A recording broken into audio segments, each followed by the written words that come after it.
Está bien. No me digan a mí, ponme la foto esa de todos los jóvenes juntos. No me digan a mí que de ahí no va a salir por lo menos un pastor. Estamos orando constantemente por nuevos obreros y cuando miraba esa fotografía yo decía, Señor, ahí en ese grupo tiene que haber algún pastor, alguna persona que quiera servir al Señor de alguna manera. Y por otra parte también estaba pensando que, puesto que Estados Unidos es tan grande, es un país enorme, probablemente el año que viene habrá que hacer 2 o 3 campamentos en Estados Unidos, porque con uno no llega, es imposible. Es un país muy grande, ellos estaban al este y todavía queda muchísimo territorio, ¿no?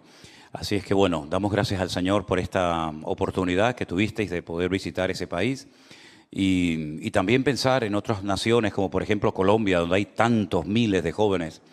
Pienso que sería buenísimo hacer algo fuerte en Latinoamérica. En fin, vamos a ver hasta dónde podemos llegar. Hermanos queridos, ahora vamos a pasar a otro apartado, a otro tema. Yo también quiero darle públicamente las gracias a todos ustedes porque sé que estuvieron orando por nuestro viaje a Israel. Nosotros fuimos a un país que está en guerra hace 7 meses y ahora cuando venía por el camino me encontré con una chica que de vez en cuando viene aquí a la iglesia, que es una de las vecinas, que me dijo que estuvo viendo todo lo que transmitíamos, los vídeos cortitos que hacíamos en Israel y me preguntaba si no tuvimos miedo en ningún momento, si no nos sentimos con peligro. La verdad es que no. La verdad es que gracias al Señor en ningún momento ni el grupo ni nosotros tuvimos sensación de miedo, de peligro. Y mira que nos movimos, ¿eh? Estuvimos nada más llegar al aeropuerto de Tel Aviv y la gente venía con una ilusión tremenda, con unas ganas tremendas de conocer el país. De las 50 personas que llegaron al aeropuerto, solamente una no la dejaron pasar, la deportaron. Una chica de Colombia, nos dio mucha pena porque estuvimos allí esperando, pero bueno, por una serie de motivos no la dejaron pasar y claro, eso trajo una cierta tristeza al grupo porque es una hermana que había venido de Colombia y había con mucha ilusión y gastado su dinero y al final pues no la dejaron pasar. Algo así parecido a lo que le pasó a Anderson y a Silvia hace unos cuantos años atrás, ¿no? Bueno, entramos los 49 en el primer grupo.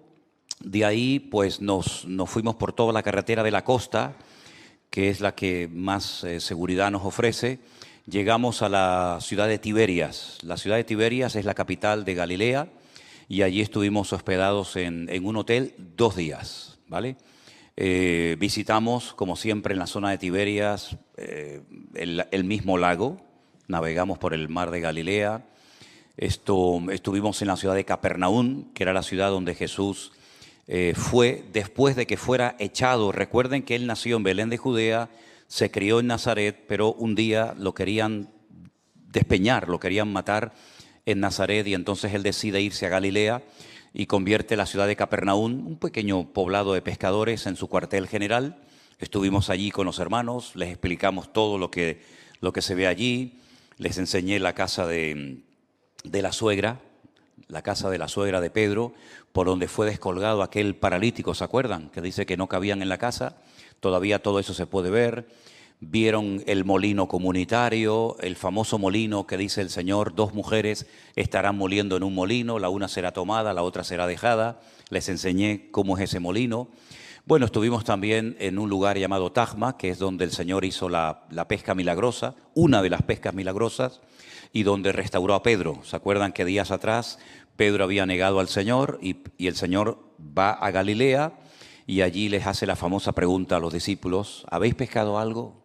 ¿Y la respuesta cuál fue? Toda la noche hemos intentado pescar y no hemos pescado absolutamente nada. Siempre digo allí, y lo quiero decir hoy aquí también, que me llama muchísimo la atención la respuesta de los discípulos. Toda la noche hemos intentado pescar y no hemos pescado nada. Toda la noche. Toda la noche. Unos días atrás el Señor les había pedido a varios de sus discípulos que oraran con Él 1 hora y se le quedaron dormidos. Qué cosas, ¿verdad? Para el Señor, cansancio, sueño, fatiga, pero sin embargo para la pesca, que por cierto fue un desastre, durante toda la noche no te entró sueño. Pero bueno, así es el hombre, ¿no? Estuvimos no solamente en esos lugares, después subimos a un lugar precioso que se llama el Monte de las Beatitudes o de las Bienaventuranzas, y estábamos solos. Es un lugar que siempre hay, no digo cientos porque sería una exageración, pero docenas de autobuses.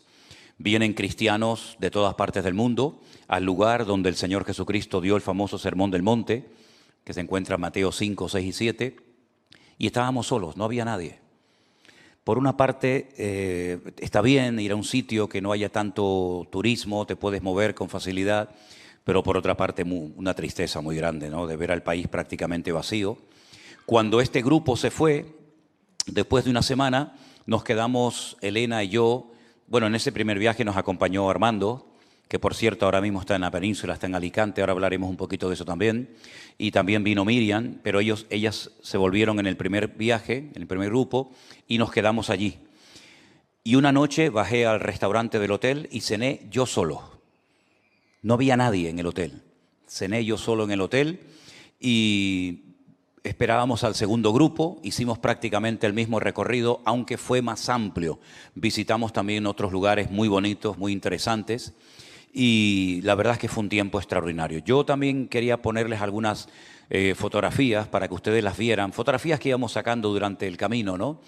Ya se ha sustituido la bicicleta por el camello. Antiguamente por esas calles se irían camellos, hoy en día van en bicicleta. Esta es una fotografía que la sacamos desde un lugar donde se ve al fondo la famosa cúpula de la roca, esa que es la cúpula dorada. Eso está en el lugar donde estuvo antiguamente el templo de Jerusalén, y ahora estamos en Jerusalén Este. Vete pasándola según yo te vaya diciendo. Vuelve para atrás. Ese cementerio que ustedes ven delante es uno de los cementerios más antiguos del mundo. Ese es el famoso Valle de los Huesos Secos. Ustedes se acuerdan que Ezequiel estaba cautivo en Babilonia y el Señor le muestra un valle lleno de huesos secos. Ese es el cementerio. Y le hace una pregunta muy interesante. ¿Vivirán estos huesos? Y el profeta Ezequiel le dice, no lo sé, Señor. Dice, profetízales, háblales. Y todos resucitaron y volvieron a la vida. Allí al fondo, en el valle, se ve un pequeño barranco, un pequeño torrente, el famoso torrente del Cedrón. Y al fondo, pues ya sería el monte Moriah, que hoy en día está totalmente plano, pero que antiguamente, lógicamente, era una montaña donde Abraham subió a sacrificar a su hijo. Bajamos del Monte de los Olivos caminando y nos dirigimos al huerto de Getsemaní. Pasa un poquito. Y esa fotografía es ya dentro del huerto de Getsemaní. Hay una carretera que parte el huerto de Getsemaní en dos. Hay una parte que es pública para todo el mundo y hay una parte del huerto de Getsemaní que es, digamos, privada, donde estábamos nosotros. Y allí tuvimos un tiempo de oración y reflexionando en torno a lo que el Señor padeció esa noche, a lo que oró.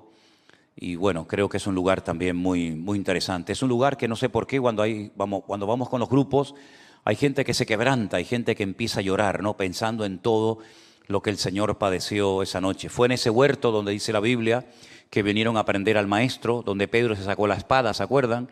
Y le cortó la oreja al siervo del centurión.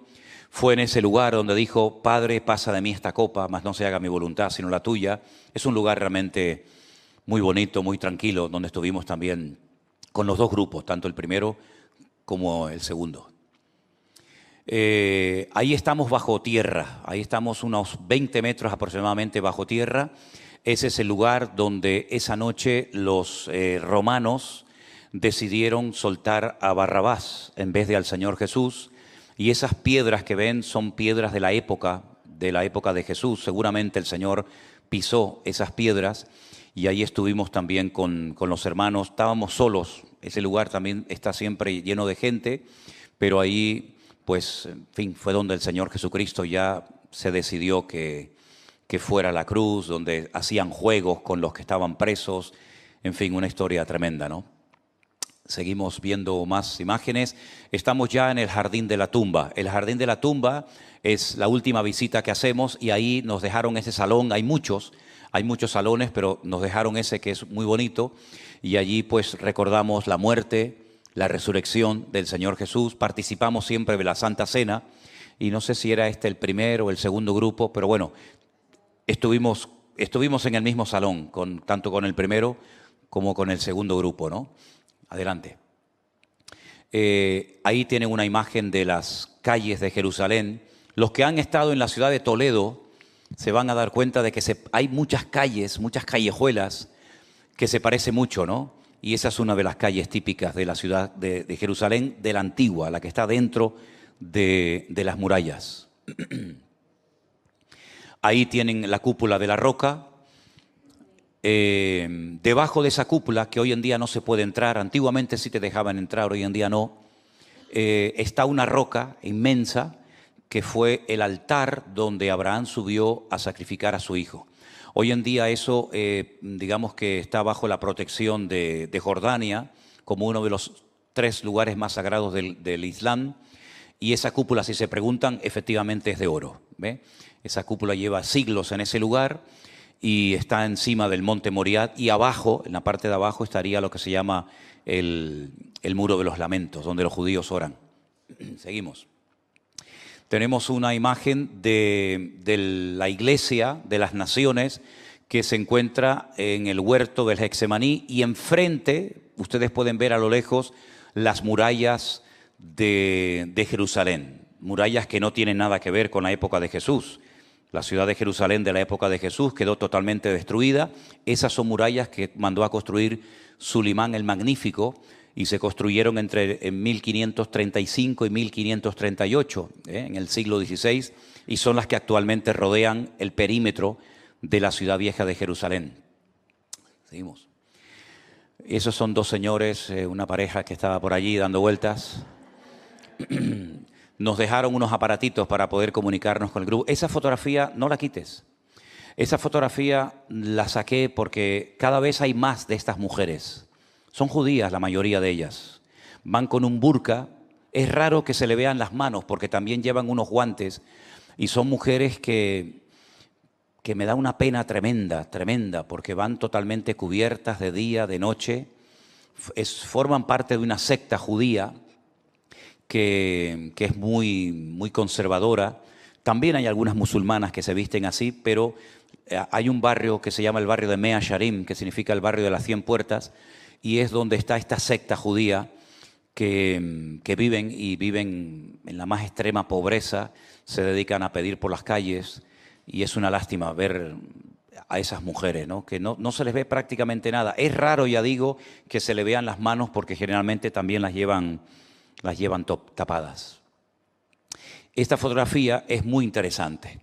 Esas son las escalinatas originales de la época del Señor Jesucristo, porque ahora mismo ven una pared, ahora mismo ven, digamos, un muro, pero antiguamente había unos pórticos por donde la gente entraba al templo de Jerusalén, y por esas escaleras subió el Señor Jesucristo en más de una ocasión. Hay 2 escalones estrechos y uno largo. 2 estrechos y uno largo, para que vayan subiendo lentamente. Se subía por un lugar, se bajaba por otro, para que la gente fuera reflexionando, porque se iban a encontrar con el Señor. Y en esas escaleras se ponía la gente a pedir. Seguramente en esas escaleras es donde se puso aquel del libro de los Hechos, capítulo 3, cuando dijo Pedro: no tengo ni plata ni oro, mas lo que tengo te doy. Fue en esas mismas escaleras que son originales de la época del segundo templo, de la época del Señor Jesucristo. Y detrás de ese muro, que hoy en día eso es una madrasa, es una mezquita musulmana, la famosa mezquita de Al-Aqsa, detrás estaría hace 2000 años el templo de Jerusalén. Eso es un parque arqueológico que fuimos a visitar, muy interesante, y quiero aprovechar para animar a todos los que todavía no han ido a Israel, que se animen a visitar esa ciudad tan interesante que desde que llegas hasta que te vas no paras de aprender y de oír cosas de arqueología, cosas de historia, en fin, algo muy interesante realmente. Seguimos.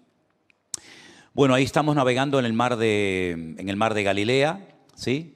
El dueño de ese barco es un hermano nuestro en la fe.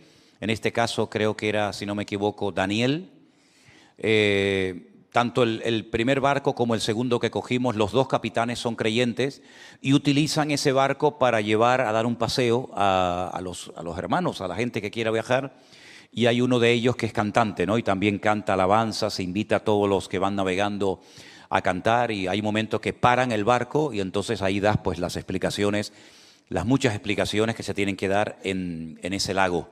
Explicamos dónde están los Altos del Golán, dónde vivía María Magdalena, explicamos la zona del endemoniado Gadareno, y hay muchas cosas que explicar en ese lago. Dicho sea de paso, se lanzó la red, pero como siempre salió vacía, porque es una red como, entre comillas, de juguete, ¿no? Pero bueno, también tuvimos la oportunidad de comer el pez de San Pedro, que es el pez que se pesca ahí. Vale, seguimos. Estamos ya en una ciudad muy, muy importante para nosotros los cristianos, porque ahí, en esa ciudad de Cesarea, la Marítima, no la confundan con Cesarea de Filipo, ahí nació la iglesia gentil. Recuerden que fue en Jerusalén en el día de Pentecostés, según el relato de Hechos capítulo 2, que nació la iglesia, pero todos los que estaban allá adentro, todos los que se convirtieron ese día, todos eran judíos. Ahí no había gentiles. Pero a esa ciudad donde vivía Cornelio fue donde el apóstol Pedro fue a predicar por primera vez a un grupo de gente no judía. Y dice la Biblia que allí el Señor derramó de su Espíritu Santo y allí nació la iglesia gentil. En esa ciudad de Cesarea también estuvo Pablo en la casa de un tal Felipe, ¿se acuerdan? Que era diácono de la iglesia primitiva. De ahí fue llevado preso a Roma. Ahí en esa ciudad también estuvo el profeta Agabo, que tiene que ver mucho con el ministerio del apóstol Pablo. Es una ciudad muy interesante. Y ahí hay un anfiteatro que es donde los romanos que estaban afincados pues se entretenían. No solamente hay ese teatro, sino que después había otras diversiones también. Eso es Cesarea. ¿Ven el mar que se ve al fondo? Ese es el mar Mediterráneo. Ahí es donde empieza o termina el Mediterráneo, según cómo se mire. Si empieza ahí, termina en España, en el estrecho de Gibraltar. O empieza o termina, según cómo se vea. Seguimos. Ahí estamos preparándonos para hacer bautismos. Es el río Jordán, un lugar muy bonito que ha sido preparado, que ha sido diseñado específicamente para hacer bautismos. Eso siempre está lleno de cientos de hermanos que vienen de todas partes del mundo para ser bautizados en las aguas del río Jordán. Nosotros prácticamente estábamos solos. Al fondo había 3 o 4 personas de otro grupo o de otra iglesia, y tuvimos bautismos tanto con el primer grupo como con el segundo. Gracias al Señor el agua estaba calentita, ahí estamos bautizando y bueno, gracias a Dios no estaban mis amigas las ratas gigantes del Jordán también. Creo que fue el segundo grupo, porque creo que fue el grupo que más gente se bautizó, y ahí están todas las hermanas y algún hermano también que se bautizó en el río Jordán. Les hacía muchísima ilusión y tuvimos un día muy, muy bonito. Eso fue lo primero que hicimos, nada más levantarnos por la mañana. Y ahí ya comenzamos el tour, el recorrido de ese día. Seguimos. ¿Estamos dónde? Ahora, sí. Estamos en el Monte de las Bienaventuranzas. De ahí del bautismo nos fuimos al Monte de las Bienaventuranzas. Es un sitio, digamos, preparado por la Iglesia Católica, y hay diferentes lugares para sentarnos y compartir la palabra y para orar. Y una vez más nos llamó mucho la atención que no había nadie. Estaba totalmente solo el país durante el primer viaje. En el segundo grupo ya comenzó a animarse grupos de diferentes países, de Filipinas, de Estados Unidos, de Etiopía también. Pero en el primer grupo el país estaba vacío, solo, sin nadie. Esas son las gradas del hipódromo. También había un hipódromo muy grande en Cesarea, la Marítima, y ese es parte del grupo que nos hicimos una foto ahí para el recuerdo, ¿verdad? Ahí estamos en el Monte de los Olivos. Al fondo tienen ustedes la ciudad de Jerusalén. Y allí hay muchas cosas que explicar, muchísimas cosas. A todo lugar donde mires hay una explicación. A todo lugar donde mires siempre hay historia bíblica que contar. Y es un sitio muy bonito. Además, los hermanos disfrutaron mucho porque allí hay un señor que te lleva en camello. Es el camello más caro del mundo. Un paseo de 3 minutos te vale $10. Pero bueno, a la gente le hacía ilusión también montarse en camello. Allí estuvimos con los hermanos, tanto del primero como del segundo grupo. Esa puerta que tienen ahí, ¿ven el muro, hermanos? ¿Ven el muro? En el centro de la imagen ven una puerta que está cerrada. Lean ustedes Ezequiel capítulo 44, versículos 1 y 2, y es la palabra profética que se cumplió mirando a esa puerta. Lean esos versículos y se van a enterar. Debajo tienen el torrente del Cedrón, y esa es la ciudad vieja de Jerusalén, la que está dentro de las murallas. Hay 7 puertas, por todas se pueden entrar, menos por esa que es la puerta dorada, o la puerta de la misericordia, o la puerta del este, como también se le llama. Y ahí estamos con un personaje muy conocido en Israel, que se llama Sergio El Bacari, que es un argentino judío que hace muchos vídeos y los sube a internet. Y bueno, él quería estar con nosotros. Esa mañana fuimos a comer juntos y estuvo con nosotros en el grupo. Y eso es en el Gallicanto. El Gallicanto es el lugar donde Pedro negó al Señor Jesucristo y donde se encuentra la casa o las ruinas de la casa de Caifás, donde el Señor Jesucristo estuvo detenido antes de ser llevado a Poncio Pilato y condenado a muerte. ¿Sí? No sé si hay alguna más. ¿Sí? Bueno, esa es una imagen de... Celebramos el día de los caídos y al día siguiente el día de la independencia de Jerusalén, un tiempo muy alegre. Eso es en la ciudad de Capernaum. Esa, no sé si fue el primero o el segundo grupo, no recuerdo bien. ¿El primer grupo? Ah, no, ese grupo no es de ahora. No. Ese grupo no tiene nada que ver porque veo a Félix por ahí por la esquina. Ok. A los hermanos le hacía mucha ilusión mojarse, aunque fuera los pies, en el mar de Galilea. El mar de Galilea estaba altísimo. Yo personalmente nunca lo había visto tan alto.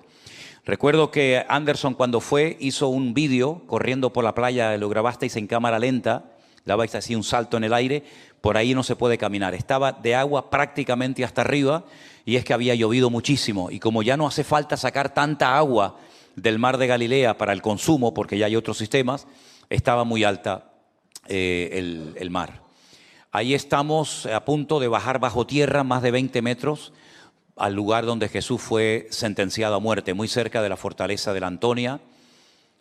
Tuvimos hermanos de México, de Colombia, de Estados Unidos, de Argentina, ¿de dónde más? De Guatemala, de Perú también. Vino un pastor de Perú, de la ciudad de Arequipa.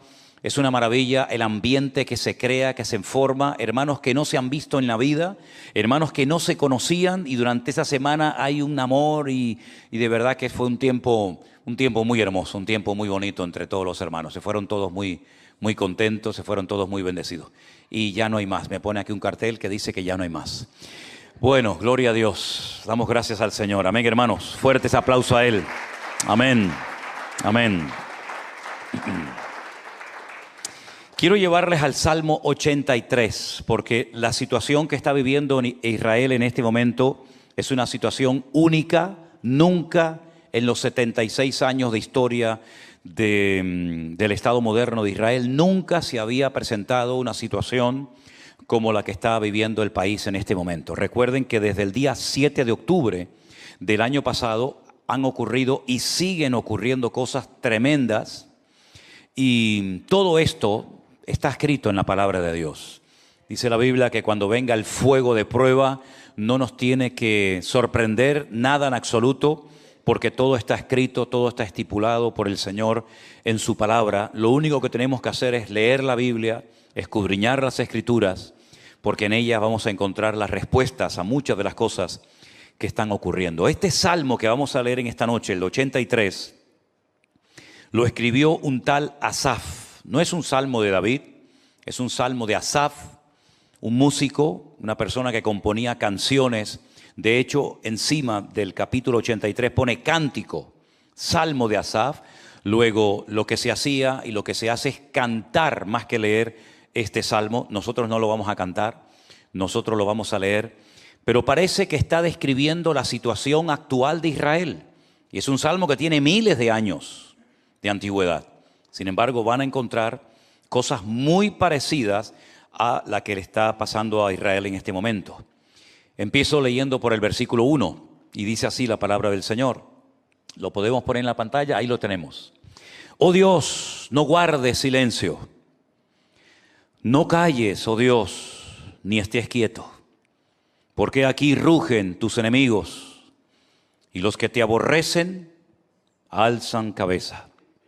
Contra tu pueblo han consultado astuta y secretamente, y han entrado en consejo contra tus protegidos. Han dicho: venid y destruyámoslos para que no sean nación y no haya más memoria del nombre de Israel. Porque se confabulan de corazón a una, contra ti han hecho alianza. Las tiendas de los edomitas y de los ismaelitas, Moab y los agarenos, Jebal, Amón y Amalec, los filisteos y los habitantes de Tiro, también el asirio se ha juntado con ellos, sirven de brazo a los hijos de Lot. Hazles como a Madián, como a Sísara, como a Javín en el arroyo del Cisón, que perecieron en Endor y fueron hechos como estiércol para la tierra. Pon a sus capitanes como a Oreb y como a Zeeb, como a Zeba y a Zalmuna, a todos sus príncipes que han dicho: heredemos para nosotros las moradas de Dios. Dios mío, ponlos como torbellinos, como hojarascas delante del viento, como fuego que quema el monte, como llama que abraza el bosque. Persíguelos así con tu tempestad y atérralos con tu torbellino. Llena sus rostros de vergüenza y busquen tu nombre, oh Dios.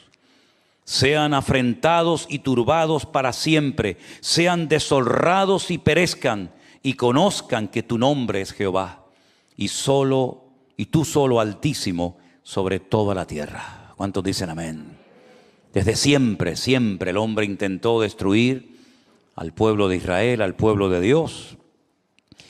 Y aunque estos enemigos que aquí se nombran, Moab, Jebal, Amok, Amalek, los ismaelitas, edomitas, filisteos, etc., eran enemigos y se peleaban entre ellos, se juntan cuando tienen un enemigo en común. Aunque luego se matan entre ellos, ¿verdad? Pero ahora se juntan las naciones de la tierra. Las que antaño se peleaban y se criticaban y se cuestionaban las unas a las otras, otra vez vemos que se vuelven a juntar, porque tienen el mismo espíritu que ha estado saltando de generación en generación hasta llegar a nuestros días. Y hay eslogan y hay lemas que se han hecho famosos en las universidades, en las calles, en las escuelas, en todas partes, reclamando que toda Palestina, ¿verdad?, desde el río hasta el mar, tiene que ser para un solo pueblo, ¿verdad? Aunque después maticen, aunque después quieran corregir el error que han cometido. Pero sea como sea, Israel se está viendo cada vez más solo. Hay más de 140 países en el mundo, incluido, para vergüenza nuestra, España también, con su presidente a la cabeza, que ellos unilateralmente, olvidando los grandes problemas que tienen en casa y olvidando el país que lideran, que para eso fueron elegidos, no para gobernar y para decirle a los demás lo que tienen que hacer, sino para arreglar los problemas que tenemos en casa, pues son capaces de dar soluciones y de dar consejos y de hacer cosas para solucionar problemas que nadie, ningún político, ninguna nación de la tierra, ni todo el mundo entero tiene la capacidad de arreglar, sino solamente el Señor cuando Él venga en su segunda venida. Piensan que con sus acuerdos, con sus declaraciones y con todo lo que hacen ya van a solucionar. Ya la semana que viene o dentro de un año todo se va a solucionar, todo va a volver a la normalidad. Pero se olvidan que desde el río hasta el mar, en ese territorio, en esa anchura y en esa longitud, hay 13 millones de personas. Que solamente un 20% no son judíos. Y hay etnias que también tienen su ciudadanía israelí, como por ejemplo los beduinos, como por ejemplo los drusos, ¿verdad? Y otras minorías. ¿Y qué hacemos con esos millones de personas? ¿Los tiramos al mar, como propuso Jordania hace años? ¿Los arrasamos de la faz de la tierra para que no sean nunca más nación y se apoderen del territorio que Dios, el Eterno, el Creador, decidió unilateralmente darles a los hijos de Jacob? Eso no lo cuentan, solamente cuentan lo que les gustaría que sucediera, pero subliminalmente, indirectamente, pasan por alto que en ese país, repito, hay 13 millones de personas, de los cuales la inmensa mayoría son judíos. ¿A dónde van si nadie los quiere? No los quieren en Europa, en ninguna parte. No los quieren en América, no los quieren en ninguna parte del mundo. ¿Y a dónde los metemos? Bueno, pues ellos tendrán que dar respuestas, ya que son tan sabios y tan inteligentes en sus argumentos y en sus declaraciones, ¿verdad? Pero vemos que nuevamente se vuelve a repetir lo del Salmo 83.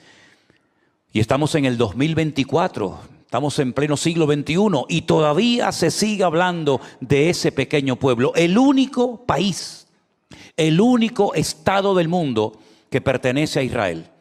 Sin embargo, hay 1.000 millones de musulmanes, 1.000 millones de árabes, con docenas de países, con millones y millones de kilómetros cuadrados, países con recursos tremendos que no tiene nadie más que ellos, pero sin embargo se empeñan en que ese pequeño territorio tiene que volver a ser recuperado, porque el Islam, la causa del Islam, dice que todo territorio que en su época perteneció a ellos tiene que volver a ser recuperado para que la gloria de Alá no fenezca. Y es interesante ver cómo el mundo espiritual está cambiando de una forma tremenda y personas que no saben ni dónde está ese país y cómo son esa gente y qué costumbres tienen y por qué están allí y cómo llegaron allí, etcétera, etcétera, son capaces de hablar sin argumentos, sin ninguna idea, se suman a la masa, creyendo que la masa, creyendo que la mayoría tiene la razón, y no siempre la mayoría tiene la razón. Amén, hermanos. Y les voy a poner un ejemplo bíblico para que ustedes vean cómo a veces la mayoría se equivoca. La Biblia dice que cuando llegaron a la frontera de la tierra prometida, de Canaán, como se llamaba en aquel entonces, Moisés no pudo entrar. Pero la palabra de Dios nos dice que 40 años más tarde, ¿verdad?, lograron entrar con Josué. Pero hay una situación, hay un pasaje en la Biblia muy interesante donde Moisés envía exploradores para que reconozcan la tierra, para que cuando retornen informen al pueblo de cómo es el país, puesto que ellos no lo conocían. No había enciclopedias, no había internet, no había redes sociales, no había mapas, no había fotografía. Había un desconocimiento total de cómo era la tierra que Dios les había prometido a sus antepasados, Abraham, Isaac y Jacob. Ellos querían ver si la tierra tenía agua o no, porque ellos venían de un país que siempre tiene agua. Tenían el río, está el río más largo del mundo, 6.666 kilómetros de largo, tiene el río Nilo. Nunca se ha secado, siempre tenían agua. Venían de un país que conocían perfectamente, donde habían vivido 400 años ellos y sus antepasados. Pero Canaán, ¿cómo es Canaán? Entonces enviaron a 12 exploradores para que durante 40 días reconocieran el país. Cuando regresaron estas personas, uno de cada tribu de las tribus de Israel, 10 de ellos, repito, 10 de ellos, la mayoría, dieron un informe pésimo. Y todo el pueblo se puso a llorar y a lamentar. Y comenzaron a decir tonterías. Y comenzaron a decir, volvamos a Egipto. Porque la tierra dice que traga a sus moradores, lo cual era mentira. Porque nosotros nos veíamos como langostas y la gente era como gigantes, enormes. Y solamente 2 de ellos, ustedes conocen bien la historia, ¿verdad? Solamente 2 de ellos, Josué y Caleb, le dijeron al pueblo, no es verdad lo que están diciendo. Hombre, la tierra no va a ser fácil conquistarla. Pero uno de ellos dijo, los comeremos como si fueran pan. Porque con nosotros está el brazo del Señor. Ellos invocan a dioses muertos. Nosotros tenemos al Dios vivo y verdadero. Y esa tierra Dios nos la ha prometido. Por lo tanto, subamos y conquistemos la tierra. Pero la Biblia dice que la gente le hizo caso a la mayoría. Y en este caso, la mayoría estaba totalmente equivocada. La palabra de Dios nos dice que lloraron toda la noche, quejándose y hablando mal de la tierra prometida. Y el Señor los castigó a 1 año por día. 40 días estuvisteis reconociendo la tierra, 40 años estaréis dando vueltas y vueltas y vueltas en el desierto. hasta que toda esta generación mayor de 20 años para arriba perezcan en el desierto y el Señor levante una nueva generación, ¿verdad? Sin esos prejuicios, sin esos miedos que ustedes han tenido durante estos años y logren entrar a la tierra prometida. De todas aquellas personas, solamente 2 sobrevivieron que habían salido de Egipto. Claro, ya eran ancianos, ya eran personas de una edad muy avanzada, Josué y Caleb. La Biblia nos enseña que cuando van a entrar a la tierra prometida, Caleb le dice al que está ocupando el puesto de Moisés: yo quiero mi parte, yo quiero la porción que me corresponde y quiero el lugar que yo pisé cuando era joven. Hace 40 años atrás yo entré como uno de los exploradores de la tierra y yo pisé un monte, y ese monte es el monte Hebrón, donde ya estaba enterrado Abraham, Isaac y Jacob. Y yo quiero ese monte para mí y para mi descendencia. Le dicen, en ese monte viven los gigantes, los hijos de Anac. Pero también estaban los gigantes de la fe. Y ese es el monte que él quería y conquistó para la gloria del Señor, como heredad perpetua, ¿verdad? Así que no siempre la mayoría tiene la razón. Y nosotros cada vez vamos a sentirnos minoría en medio de una gran masa de mayoría que no quieren hacer caso a la palabra de Dios. Nuestros jóvenes tienen que saber, los niños de la escuela dominical, los adolescentes de nuestra iglesia, tienen que saber y tienen que prepararse para vivir como minoría en sus institutos y en sus escuelas. Y tú tienes que mentalizarte y prepararte adecuadamente espiritualmente para que aprendas a vivir como cristiano en minoría en tu puesto de trabajo y en tu familia y en todo lugar donde vayas.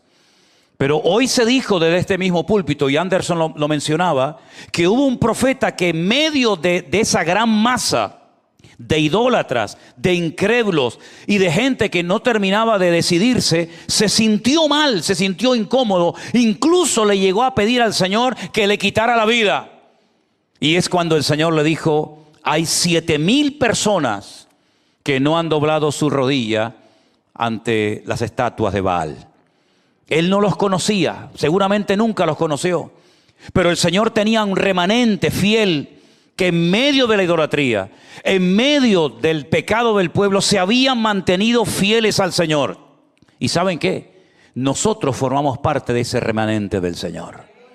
Nosotros formamos parte de ese remanente que no quiere claudicar, que no quiere dejarse contaminar ni manipular por nada ni por nadie. Nosotros formamos parte de ese remanente que sigue amando y respetando al Señor y creyendo en Él y sujeto a su palabra, y que no quiere ir a favor de la corriente, sino más bien en contra de la corriente establecida por el hombre. Y el Señor tiene promesas para aquellas personas que son fieles hasta la muerte. Dice la Biblia: yo te daré la corona de vida, pero sé fiel hasta la muerte. Me vienen a la mente las palabras del apóstol Pablo, prácticamente su despedida, cuando le escribe al pastor de Éfeso, Timoteo, y le dice: he peleado la buena batalla. No ha sido fácil llegar hasta aquí, He tenido que pelear. Tenía su espalda llena de heridas, de cicatrices, de marcas que le habían infringido los seres humanos. Pero he peleado la buena batalla. He acabado la carrera. No tiré la toalla en mitad del camino. Me he mantenido fiel, apegado al Señor, aunque todos me han abandonado, aunque me causaron muchos males, etcétera, etcétera. Pero el Señor siempre estuvo a mi lado y me dio fuerzas y me libró de la boca del león y pude cumplir con mi llamado. Por lo demás, dice Pablo, solamente me queda recibir la corona, la cual me dará el juez justo en aquel día, y no solamente a mí, sino a todos los que aman su venida. En otras palabras, el esfuerzo tiene galardón. El esfuerzo, la tenacidad, la fidelidad, la constancia no es perder el tiempo, sino todo lo contrario. Claro que te vas a sentir como minoría, claro que te vas a sentir poco valorado o nada valorado, pero no tienes que sorprenderte, porque esta es una de las señales de los últimos tiempos que ya la estamos viviendo en nuestras vidas. Amén, hermanos.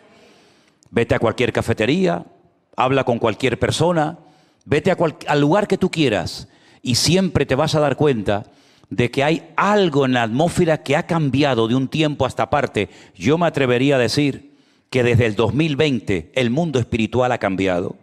El mundo espiritual, la gente ha cambiado, las conversaciones han cambiado, todo ha cambiado desde el 2020, porque yo creo que en ese año comenzó una cuenta regresiva y ya el Señor nos dio un pequeño botón de muestra de lo que se nos venía encima. Comenzaron a cambiar cosas en lo natural.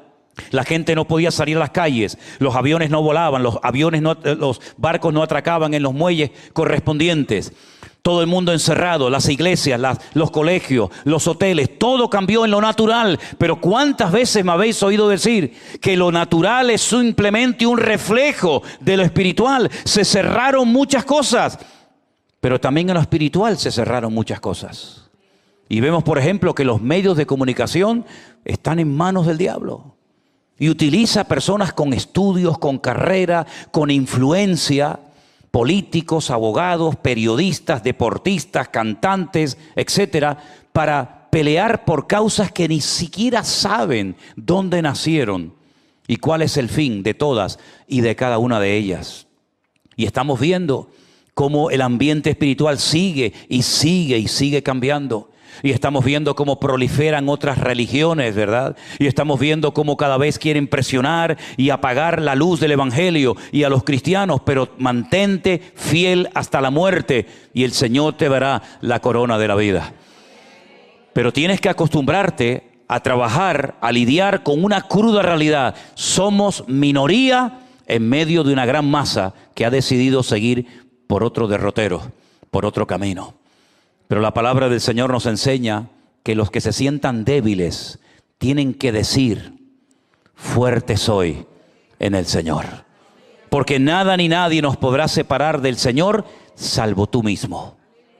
Ni la muerte, ni la vida, ni ángeles, ni principados, ni potestades, ni lo alto, ni lo profundo, ninguna cosa creada nos podrá separar del amor de Dios que es en Cristo Jesús Señor nuestro, salvo tu misma persona.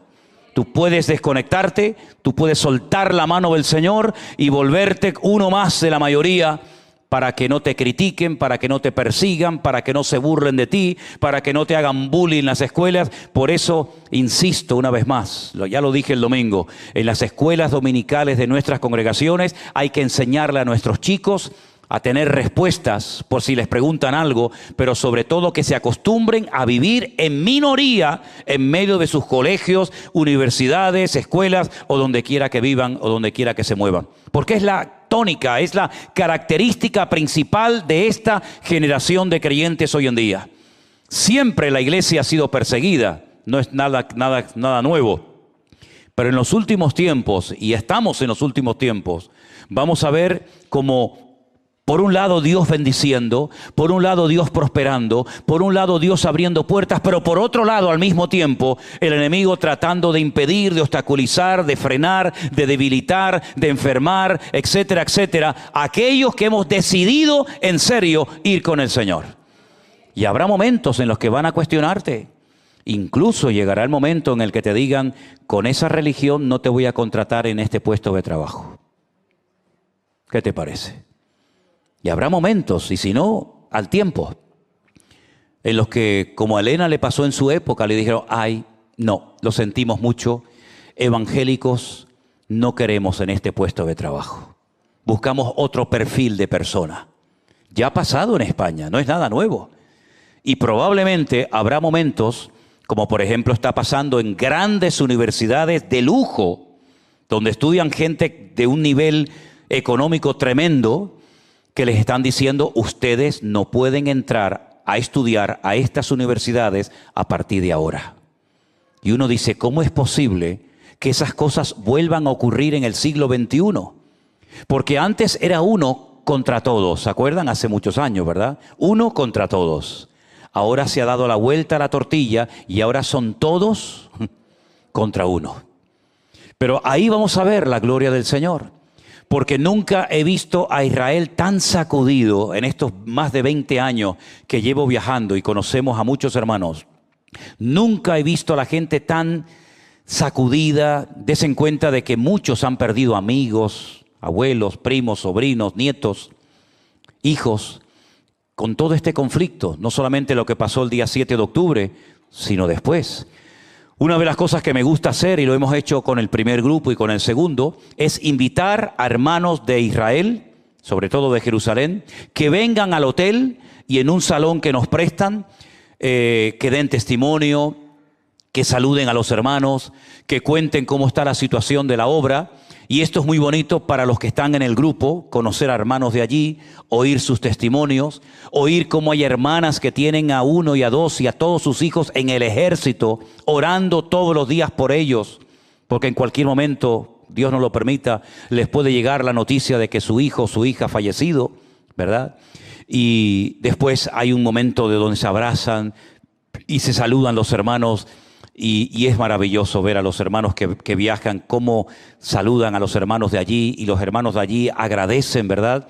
Cómo vamos a levantarles el ánimo, a darles un abrazo, a cantar, a orar junto con ellos. Y es un tiempo realmente extraordinario. Pero una mañana salimos a dar una vuelta, teníamos ese día libre, ya el grupo se había ido, estábamos esperando al segundo grupo y fuimos a diferentes lugares, una cafetería, una tienda, etcétera, y cuando hablábamos con la gente, notábamos como que estaban como idos, como en otro mundo, ¿no? Y me pasó en varios lugares y con varias gente. Hablamos con militares, hablamos con religiosos, hablamos con todo tipo de personas, y la gente está tan golpeada que todavía algunos no terminan de creerse lo que está ocurriendo. ¿Cómo es posible que hayan llevado niños pequeñitos, bebés, secuestrados, ancianos, familias enteras, con lo que eso implica? Estar 7 meses bajo tierra, con mala alimentación, con un ambiente húmedo, frío, ¿verdad? Es tremendo las cosas que están sucediendo en aquel lugar. Y las iglesias están orando. Y nosotros tenemos ahora que apoyar a nuestros hermanos más que nunca. Amén, hermanos. Como nos gustaría que oraran por nosotros si estuviéramos en semejante situación. Y cada vez se va como perdiendo la esperanza de que aquellas personas que fueron secuestradas hace ya más de 7 meses, ¿cuántos quedan con vida hoy en día? ¿Cuántos quedan con vida? Y cada vez se van descubriendo más cosas y auténticas autopistas por donde viajan camiones y coches llevando comida y contrabando de muchas cosas que han permitido desde el 2005 que salió Israel de la Franja de Gaza estar armados hasta los dientes. Y uno se pregunta cómo es posible que todavía tengan tanto armamento y tantas cosas que todavía siguen utilizando. Yo tengo una aplicación, se llama el Zeba Adon, que cada vez que lanzan un misil me suena. Y todavía siguen lanzando cada día y más y más y más y más cohetes. Es increíble, hermano, la situación espiritual de Israel. Y a Israel le va a pasar lo que la Biblia dice, que se va a ver más solo que la una. Y le van a atacar por tierra, por mar y por aire. Y la pregunta es, ¿qué es lo que Dios pretende con todo esto? ¿Cuál va a ser el fin de todo esto? Hay varios objetivos. Número 1, y el principal de todos, que Israel reconozca que Jesús es el Mesías.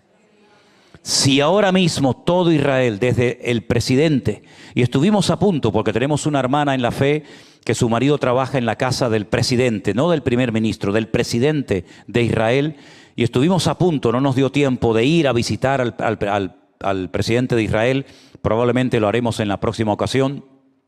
Estuvimos a punto de ir allí y, si nos permite, incluso orar por él, ¿verdad? Cosa que hemos hecho por otras personas. Pero vemos cómo Israel ya no cuenta prácticamente con el apoyo de nadie, salvo, curiosamente, el apoyo de Alemania. Alemania se está portando de maravilla con el pueblo de Israel. Es increíble el ejemplo mundial que está dando esa poderosa y hermosa nación a todo el mundo, enfrentándose a todo el mundo, y para vergüenza nuestra, nuestro país. ¿Qué podemos decir de nuestro querido país? ¿Qué podemos decir de nuestro señor Pedrito? ¿Qué les parece? Qué tremendo, ¿no? El adalid, el vocero del infierno. Tremendo, ¿no? Así que vienen tiempos difíciles, vienen tiempos peligrosos para ti y para mí también como creyentes.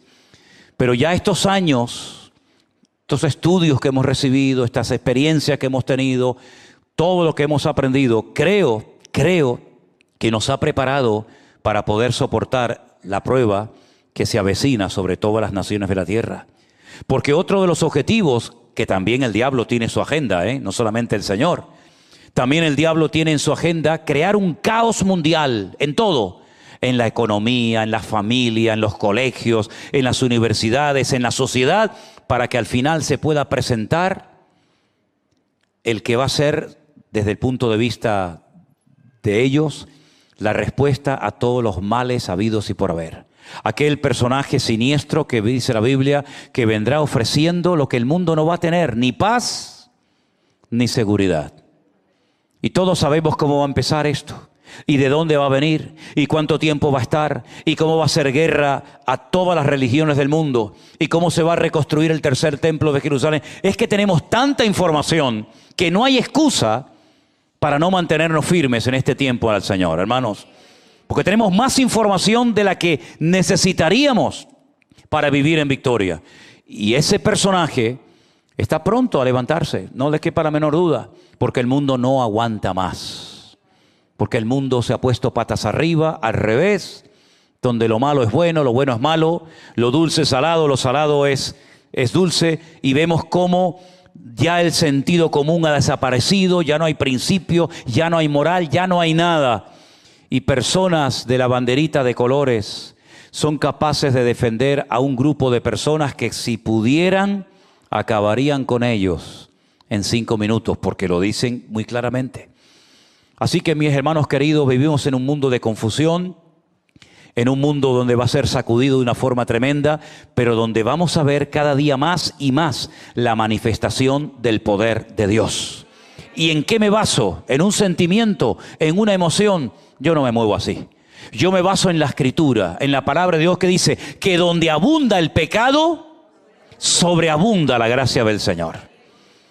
Y cada vez vemos que el pecado abunda y abunda y abunda, pues vamos a tener necesidad de volver a ver milagros y señales y prodigios, porque así nació la iglesia y así terminará el pueblo del Señor, en un mover del Señor espectacular, donde vamos a ver que cada día el Señor nos guarda y nos bendice y nos abre puertas cada vez más grandes para la predicación del Evangelio. Amén, hermanos. Aprovechemos el tiempo, hermanos. Háblale a tu compañero de trabajo, a tu vecino, a esa señora, a ese amigo que ves todos los días, al que no conoces. ¿Qué dije el domingo? 15 minutos al día. Sales a la calle. Señor, úsame. No sé con quién tengo que hablar. No sé si tengo que ir a la derecha o a la izquierda, pero en cuanto salgas del portal de tu casa, ¿me estáis oyendo? En cuanto salgas del portal de tu casa, Señor, te pido en el nombre de Jesús que me uses y que me sorprendas. Y te voy a contar lo que me pasó el lunes, porque esto lo dije el domingo y yo el lunes lo puse en práctica. Salí a tirar la basura, como un buen marido que soy. Salí a tirar la basura. Y cuando salí del portal dije, Señor, úsame. Yo dije el domingo a los hermanos que estuviéramos atentos a lo que el Señor tenga preparado y te pido que me uses. Y nada, era nada de aquí al cubo de basura y volver. Pero cuando voy al cubo de basura, de repente oigo que alguien me dice, Shalom, pastor. Upa, cuando me dicen Shalom, me brotó el corazón y miré y era una hermana de Haifa, de Israel, que ha estado en varias ocasiones aquí en nuestra iglesia, nuestra hermana Judith, que estaba pasando unos días en Tenerife y le estaba hablando del Señor a otra persona que estaba sentada en un banco en la placita de aquí cerca de Tomé Cano. Y estuve hablando con ella y tal. Cuando volvía, para no volver otra vez por delante e interrumpir la conversación, porque vi que le estaba hablando del Señor, me fui por la acera de enfrente y cuando iba caminando oigo, pastor, pastor, por favor, ayúdeme. Y yo digo, Dios mío, ¿pero esto qué es? Parece que estoy en el libro de los Hechos. Pastor, pastor, ayúdame. Y miro así para atrás y era un muchacho, un joven, que también ha venido en varias ocasiones a la iglesia. Me dice, le estoy hablando a una señora aquí en una cafetería, en un bar, y necesito que me ayude porque tiene un hijo drogadicto y le estoy hablando del Señor y ya no sé qué más decirle. Venga, pastor, venga. Bueno, me voy a la cafetería y entonces la señora estaba dentro de la cafetería y le dice, no sé cómo se llamaba, salga, salga, que está aquí el pastor y le puede ayudar. Oye, aquella palabra fue una varita mágica. Cuando dijo, salga, salga, que está aquí el pastor, todos los que estaban en la barra hicieron. 3 mujeres que estaban en la calle y otro más hicieron. ¿Tú eres pastor? Digo, sí, pero no de ovejas, ¿eh? ¿Tú eres pastor? Sí. ¿Y qué es eso de pastor? Y me vi con 7 personas en la barra de un bar, hablándoles de lo que es un pastor, hablándoles del Señor. Luego salió la madre desesperada porque tiene, no un hijo, perdón, un sobrino con muchos problemas con las drogas. Estuvimos hablando, estuvimos allí mencionando la palabra del Señor. Y entonces le decía a la gente, escúchenlo, escúchenlo, que a él lo conocen millones de personas. Y la gente del bar estaba así como diciendo, pero ¿habrá caído un extraterrestre del cielo? ¿Este tío quién es? Eso fue el lunes. Si cada uno de nosotros, cuando fuéramos a tirar el cubo de la basura o a pasear el perro, mira, la mejor manera de testificar es comprándote un perro, ¿eh? ¿Cuántos tienen perro? ¿Usted quiere uno? Hay que hacerle un regalo a Cruzita. Dice que quiere un perrito. ¿Grande o pequeño, Cruzita? Sí, puede ser chiquito. ¿Tiene alguna raza en particular? Cualquiera. Hermanos de la iglesia, hay que levantar una ayuda para comprarle un perrito a nuestra hermana Cruzita, ¿eh? Vamos a buscarle un perrito. Vamos a buscarle un perrito. ¿Les parece, hermano? Mira qué fácil hacer contenta a una hermana de la iglesia. Con un perrito. ¿No quiere que se vaya un joven a usted a su casa? Un jovencito de la iglesia no le sirve. Quiere un perrito mejor. Un perrito, un perrito. Dice que jóvenes no. Si cada uno de nosotros saliéramos a la calle con esa expectativa, Señor, úsame. Señor, úsame, no sé a dónde voy para allá. Capaz que es este que me viene, capaz que es aquel que está sentado, no lo sé, Señor, pero que algo suceda, Señor. Te vas a llevar tantas sorpresas que vas a decir, Dios mío, ¿por qué no hice esto antes? ¿Por qué no he practicado esto antes? Yo quiero que tengas esta ilusión y que lo pongas en práctica. Y te vas a llevar muchas sorpresas agradables. Y si al final de la conversación con tu amigo, con tu vecino, con tus parientes o con quien sea, le puedes decir, oye, ¿quieres que terminemos esta reunión, esta conversación? ¿Me dejas orar por ti? Imagínate las sorpresas que te puede llevar si cada uno de nosotros ponemos en práctica esto. Hermanos queridos, somos la sal de la tierra. ¿Qué era la sal en aquel tiempo? Algo que servía como antídoto para frenar la descomposición de la carne y de los pescados. No había hielo, no había frigoríficos, no había neveras. La única manera de conservar la carne y el pescado que se pescaba durante largo tiempo era salándolo. Nosotros podemos todavía hacer muchas cosas para esta sociedad. Y somos la luz. ¿Para qué es la luz? Para iluminar en medio de las tinieblas. Es que no vemos que España está en tinieblas. Es que no vemos que el mundo necesita gente que brille, que sean diferentes, que no hablen igual, que no piensen igual que los demás, que actúen diferente. Es que no lo vemos. Pues hermanos, aprovechemos las ocasiones y nos vamos a llevar agradables sorpresas. ¿Cuántos dicen amén? Cierra tus ojos ahí donde estás en esta tarde. Y dile al Señor, Señor, yo lo quiero hacer, Señor. Tal vez nunca lo has hecho. Tal vez nunca te has atrevido a decir, Señor, quiero hablarle a alguien nuevo de la calle, pero no sé cómo hacerlo. Tú ora al Señor y ya verás cómo el Señor te va a sorprender. ¿Te acuerdas, Felipe, el diácono de la iglesia primitiva? Estaba muy ocupado en sus cosas, hasta que un día el Señor le dijo, ve al desierto, Felipe. Ve al desierto, aunque no entiendas nada, tú obedéceme, ve al desierto. Y había uno solito, que se lo encontró leyendo la Biblia, se lo encontró leyendo una porción del profeta Isaías, capítulo 53. El hombre leía y no entendía nada, el pobrecito. Y Felipe, utilizando una simple pregunta, le dice: amigo, ¿entiendes lo que estás leyendo? Y le dice el etíope: ¿y cómo voy a entender esto si alguien no me lo explica? El Señor sabía que iba leyendo montado en su carro una porción del libro del profeta Isaías. El Señor lo veía y mandó a Felipe el obediente. Y Felipe le testificó y le habló, y más tarde lo bautizó y siguió gozoso su camino. Hay personas que vemos hoy en el barrio que probablemente antes de que termine el año morirán y ya no estarán entre nosotros. Y será ya demasiado tarde ir a hablarles del Señor y de su palabra. Aproveche la oportunidad que se le presente antes de que esa persona nunca más vuelva a saberlo.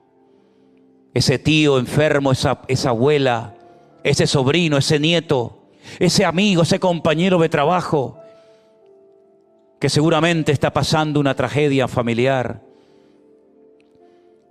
y necesita de un brazo, necesita de una llamada, necesita de alguien que le diga: déjame orar por ti, para que el Santo de Israel consuele tu alma, cual bálsamo.